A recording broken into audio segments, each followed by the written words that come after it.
kind of interesting because at one point in your career you were in the position of helping, and then you come back and you need to be that person that helps. So do you feel as if your career has gone full circle for you? And what's that experience like? It's amazing, actually. In that situation during Katrina, one of the biggest concerns we had was the rescue piece, and when we were going to get resources in and when we were going to get supplies in to take care of the things that had been destroyed. And basically basically at this point in time now, coming full circle to be on the other end, being able to support the folks that go out and do the rescue, it's been absolutely amazing. And it's kind of a surreal feeling about that. And you know what, I can see that in your eyes, Yeah. so it is real, yeah. and that's what your role is. Yeah. You know, you were placed in that role so that you could be the one to share that experience, and these men and women that you're teaching and leading the way for, they're really awesome to have somebody like you. It was it really shaped how I try to approach my job every day with everybody, to make sure, because those feelings are pretty deep, you know. So just want to make sure that we are doing what we can, that if anyone is ever in dire needs of a rescue or whatever, we're there and doing our part to make sure that these guys can go out there and do that. So is there anything you want to say to any hikers or anybody out there that loves adventure but doesn't understand that they're not the only ones at risk? So are you. Yeah, and that's a great point. You know, we want people to go out and enjoy what they do. You want to enjoy life, but you have to be safe. You have to understand the risks that are involved, because there are people sitting here waiting to come get you. But please make sure you do what you have to do to prevent that from happening, and take the proper precautions to stay safe. Welcome. Come on in. Thank you so much for my first woman I get to interview today. Yay. Excellent.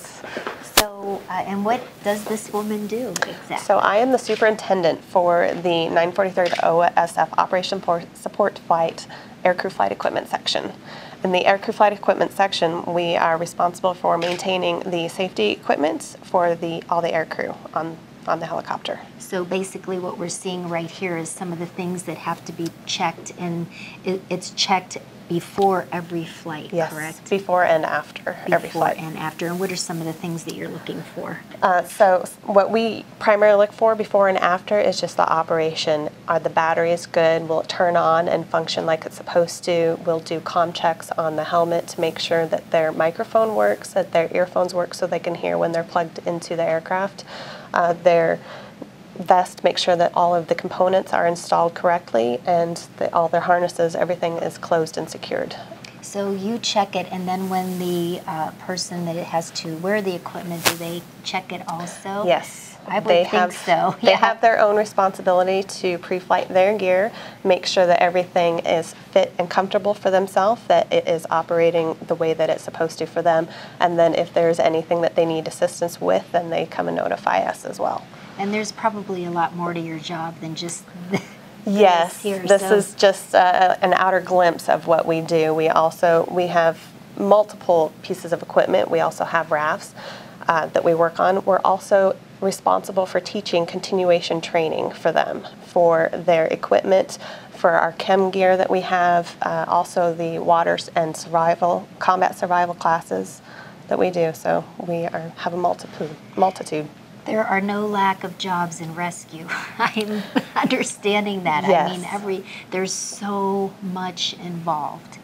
And that's so key and important for people out there that are doing things that are risky, because they don't understand all the behind the scenes that are going on, correct? Our main job is to make sure that the aircrew has the equipment items and the training to return home safely. I understand that you're in the intelligent group, Intel? Yes, ma'am. I work the intelligence section. Okay, so when the normal person hears that, they think, what would intelligence have to do with rescue? So can you go into that for me? Sure.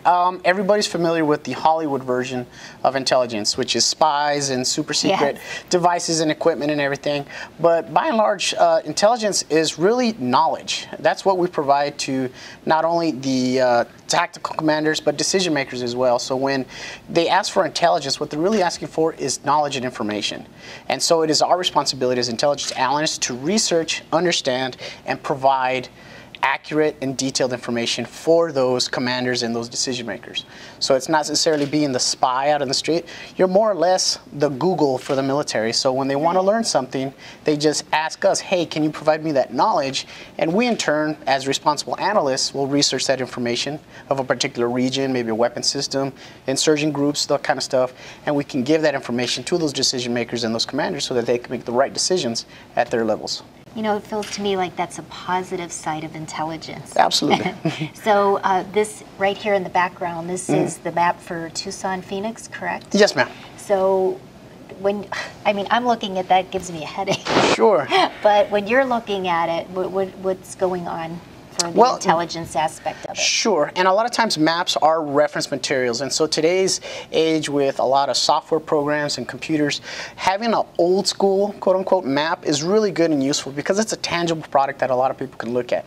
And so as an intelligence analyst, our responsibility is, let's say we have a war or some kind of event going on, our responsibility is to put the necessary information on this map. So in a snapshot, if a commander needs to go out that door with his equipment, his gear, and his troops, they can look at this hard copy map and know right away, these are bad guy areas, this is where good folks are working, this is, you know, areas that I need to be concerned with, this is where I need to operate out of. They can use this map as a great reference tool to see, I don't have to sit there and wait to get a 20-minute dissertation from Senior Master Sergeant Nutt. I can sit here, look at this map, spend 5 minutes, get a quick snapshot of what I'm looking at before I go outside the door and conduct my mission with the greatest amount of success. Because again, our responsibility is providing information, and having a static display with the map or just about anything nowadays provides those commanders with that material. For you, would you prefer war intelligence or disaster intelligence? Well, I know it's a crazy question, but sure. And I think what impacts you more is that when it's local, when it's a disaster, it's your own people, it's your own community. It's not a faraway place. It's not distant names and places that you can't pronounce. These are people's hometowns. These are people's homes. These are people that you can immediately relate to. So when you are preparing and supporting those types of natural disasters, yeah, it does have an effect on you because you immediately can connect to everybody who's suffering during those events. And that in turn inspires you to do not only 100%, but 1,000%, 5,000%, because you want to do as much as you can, as best you can, when you can, for everybody involved. And every rescue person that I have interviewed so far, the eyes, the emotions, yes. You see it, you feel it, it's amazing. I think what you guys do is unbelievable. I know everybody behind me that's watching the show feels the same way. And you're perfect for intelligence because you're a ball of fire and you know everything. Thank you very much. They picked the right person. Thank you, ma'am. I appreciate that. Thank you for all you do. Thank you. I appreciate that. Tell me what a PJ is, and I'm thinking it means parajumper, right? PJ is an identifier. It's an aircrew identifier that let everybody on the aircrew know what we were in the back of the airplane as part of the aircrew. We are aircrew, but we're no longer fly specifically, or what's a better word? We don't fly exclusively, I guess is the best word, on the helicopters. But Pararescue Jumper, or PJ, actually came from Vietnam. So everything up until this point that I interviewed and saw was all the behind the scenes, but really when it gets down to it, you are the one element that is the most necessary for rescue. That's a lot of pressure on one individual. How do you deal with all that? To go back, I wouldn't say that we're the one. I mean, we're kind of the end goal, but without the helicopters, there is no rescue unit. I mean, we actually work very well together, and we train a lot together. So I wouldn't want to say that, we're the kind of the end all be all, because without the helicopters, we're kind of dead in the water, so to speak. And what are some of the duties that you have to do? Like, give me a day. You come here, and who are you rescuing? What are you rescuing? On a day-to-day basis within our unit, we don't get a lot of rescues. Occasionally we'll get called from the Rescue Coordination Center, and they'll ask to help rescue somebody. That we just had a mission up in northern Arizona to recover a 5 or 7-year-old. I don't remember exactly how old. Yeah, and it got lost away from his family. They flew 8 to 10 of our guys up there. I wasn't on the mission, on this particular mission, but they flew 8 to 10 of our guys up there. They put them on the ground and they searched all night through, cold weather. It was raining. It rained all night on the guys, and ultimately it didn't end well for the young boy. But that's the kind of things that we do on a day-to-day basis here. In addition to that, we constantly are training. So we're most importantly, we're training for the combat mission that we do downrange, which is very similar to doing what we did at Katrina, but it's in an environment that's a lot more dangerous, so to speak. So in an everyday operation here, being a pilot, you have to be flight ready every day, correct? Yeah, that's the idea, is that any day you come into work, you should be able to go out and fly a mission. So you have to get plenty of rest, be healthy, take care of yourself, right? Yeah, that's what they want to do. Yeah, exactly. Well, you need to work on that, I'm thinking. Yeah. So you don't fly every day then? No, not every day. I fly maybe 2 to 3 times a week. So. And are you always on high alert just as an individual, because you never know what your day is going to be like?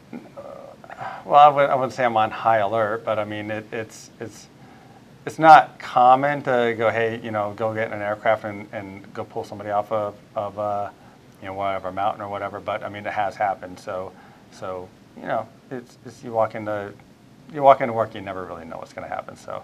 And I think there's a level of excitement with that too, because some people go to work 9 to 5 and they know exactly every day what they're doing. So your job sounds exciting to me. Yeah, it is. It's actually a lot of fun. So I enjoy it.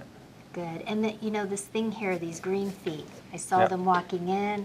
I saw them in the office. Can you tell me what the significance of those are? Yeah, it goes all the way back to Vietnam. It's it's a symbol of Air Force Rescue. And kind of goes along a little bit with a patch here too, like the Jolly Green Giants. And the rescue helicopters in Vietnam had a nickname of Jolly Green Giants, and so that big green guy kind of became the unofficial mascot, if you will, of Air Force Rescue, and the green feet kind of goes along with that. What are you doing today? So now I'm in charge of the helicopters that go rescue these people, whether it be soldiers, airmen, citizens. Yeah, now I get to see the other side of the house, how things logistically take place, and how our airmen get the aircraft ready to go fly. So I see that helicopter right there over there. Is that something that you are preparing for today? Right, they're getting ready to go fly right now. Okay, what are they getting ready to go do? So we had to change the blades on the top.